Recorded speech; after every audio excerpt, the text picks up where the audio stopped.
World Cup homecoming brings Argentina to a halt.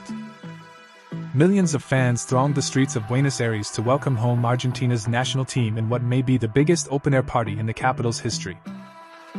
As Argentina's national soccer team touched down in Buenos Aires on Tuesday after winning the World Cup, millions of Argentines flocked to greet the players. The government declared their homecoming a national holiday, and the team began a 50-mile victory parade through the capital.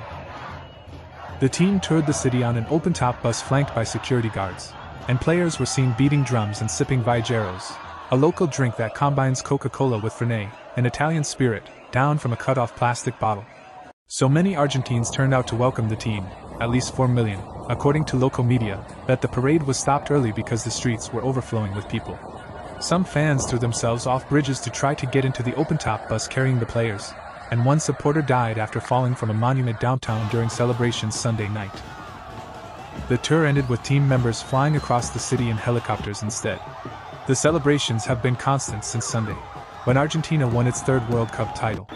The night of the victory, more than 1 million people streamed into Avenida 9 de Julio, in the heart of the capital, chanting songs, blaring car horns and setting off fireworks. Lionel Messi and his teammates rode an open-top bus toward the obelisk, and at every step they were surrounded by thousands of fans. Millions of fans paralyzed Buenos Aires, forcing several changes to the parade route and the team's eventual abandonment of it. The national team members took turns holding the trophy, as they sang, drank and waved flags throughout the parade. Millions of people celebrated in Buenos Aires after Argentina's national team delivered the country's third World Cup victory. Leandro Paredes held the World Cup trophy aloft, as he and his teammates sang with supporters along the parade route.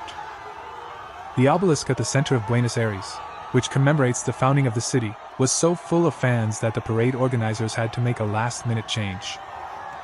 Fans around the obelisk climbed onto everything that could hold them, including street lamps and the awnings above bus stations. Seated on the back of the bus, Lionel Messi and his teammates started the journey from the Ezeiza training center to downtown Buenos Aires shortly before noon on Tuesday. Accompanied by trumpets, drums or sometimes nothing at all, Argentina supporters have been singing since the start of the final match on Sunday. Images of Messi alongside the legendary Argentine soccer player Diego Maradona were unfurled throughout the capital. The caravan advanced slowly through densely packed crowds almost from the start. Local media estimated at least 4 million people filled the streets celebrating the team's victory. The immense crowds forced the team to abandon the parade route. Players were instead boarded onto helicopters to fly over the obelisk. Trophy in hand, Messi led his team off the plane at Ezeiza International Airport, where a massive crowd of supporters greeted them. The team's bus drove from the airport to the Argentina Football Association's training center in Ezeiza, in Buenos Aires province. Fans young and old sang in the streets before, during and after seeing the players' bus drive by.